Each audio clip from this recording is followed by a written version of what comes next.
बहू के हाथ। घर की बहू शीना को इस बात का बड़ा घमंड था कि जिस काम में वो हाथ डालती थी वो काम अच्छा हो ही जाता है।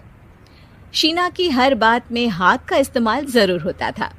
एक दिन शीना का पति आकाश उससे कहता है, कल जो वो भिंडी बनाई थी ना तुमने, वाह वाह वाह वाह, मजे आ गए। मैंने अपने हाथों से बनाई थी। मेरे हाथों में वैसे भी जादू है, जिस चीज को छू लेती हूँ सोना बन जाती है। अब ये थोड़ा ज्यादा हो रहा है। मतलब अगर हर चीज को छू के सोना ही बना देती हो तुम, तो हमारे नाम के पीछे भी अंबानी लगा देते हम। चुप रहो, मुंह पे हाथ रख लो, कुछ भी बोलते रहते हो। शीना की सास बगिया से पूजा के लिए फूल चुन रही थी। सुंदर, अति सुंदर, कितने प्यारे गुलाब के फूल हैं। भगवान जी खुश हो जाएंगे। मैंने अपने हाथों से जो पौधा लगाया था, मेरे हाथों की कोई भी चीज बेकार नहीं जाती। हाँ बेटा, सही कह रही है। इसीलिए तो तुम्हारे पिताजी से मैंने अपने बेटे के लिए तुम्हारा हाथ मांगा था। और उन्होंने हाथों हाथ में मेरा हाथ आपकी बेटी के हाथ में दे भी दिया था।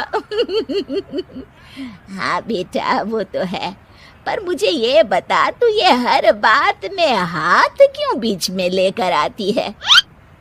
माँ जी, पंडित जी ने हाथ मेरा देखकर नैनीताल में कहा था कि मेरे हाथ जगन्नाथ हैं, मेरे हाथों से कभी कोई काम नहीं बिगड़ेगा। तो मेरे हाथों की तारीफ तो मुझे करनी पड़ेगी ना। हाँ हाँ, ठीक ही कह रही हो। वैसे तो मिलाओ हाथ इसी बात पर। शीना को न सिर्फ इस बात पे गर्व था कि उसके हाथ से सब अच्छा होता है, बल्कि घर के सारे काम भी वो पहले अपने हाथ से करती, फिर कोई दूसरा उन कामों को कर पाता। एक दिन शीना कपड़े धो रही थी। अरे घर में वॉशिंग मशीन है तो सही, खुद क्यों थक रही हो? कपड़े पहले मेरे हाथ से धुलेंगे, फिर वॉशिंग मशीन से। पहले हाथ की सफाई, फिर मशीन की धुलाई।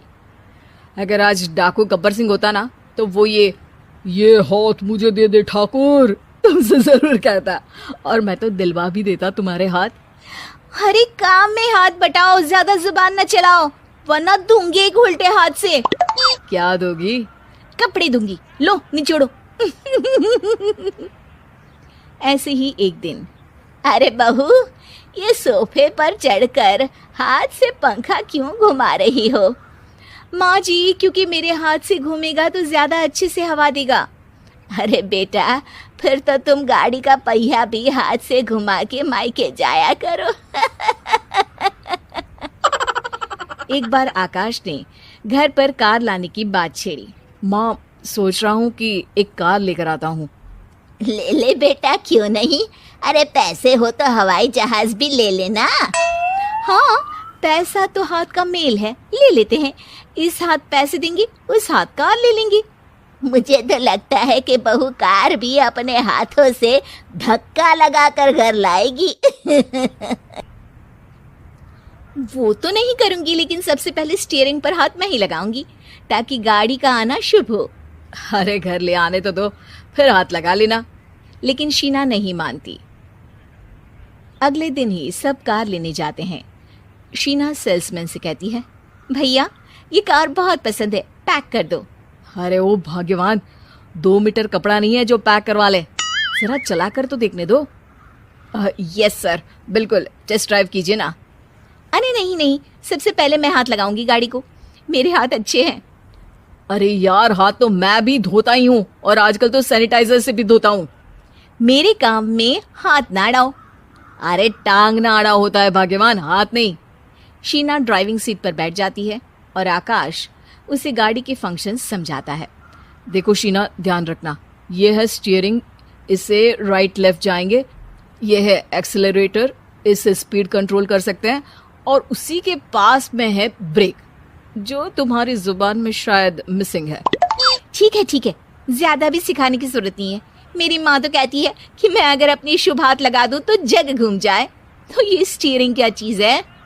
शीना गाड़ी स्टार्ट कर देती है और स्टीयरिंग को घुमाते हुए एक्सेलरेटर पर धीरे से पैर रखती है और शोरूम के बाहर के एरिया में ही गाड़ी घूमने लगती है, जहाँ दूसरी गाड़ियाँ भी रखी हैं।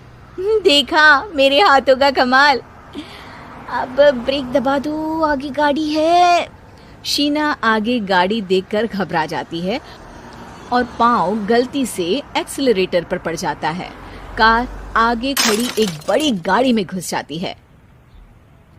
दोनों कार से उतरते हैं। सेल्समैन भागते हुए आता है।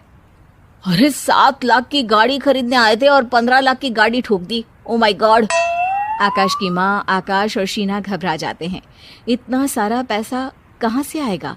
तभी वहाँ मैनेजर भी आ जाता है। पूरा माजरा समझता है। अरे टेंशन मत लीजिए, गाड़ियों का इंश्योरेंस था। आप जो कार लेने आए थे वही खरीद लीजिए। पर मैडम, जब तक आप सीख ना ले तब तक गाड़ी मत चलाइएगा। अभी तो आपने गाड़ी बस ठोकी है, जिसका बीमा भी था, लेकिन सड़क पे चलते हर इंसान का बीमा नहीं होता। अरे मेरे हाथों से ठुक भी गया ना तो उसकी जिंदगी बन जाएगी, और अगर चला भी गया तो स्वर्ग ही पाएगा। मैनेजर साहब, मेरे हाथ में कोई दिक्कत नहीं है, वो तो बस पाँव गलत जगह पर चला गया था। शीना की बात सुनकर आकाश अपना सर पीटता है और उसकी सास अपने हाथ से खुद का मुंह छिपा लेती है और मैनेजर हाथ जोड़कर माफी मांग लेता है।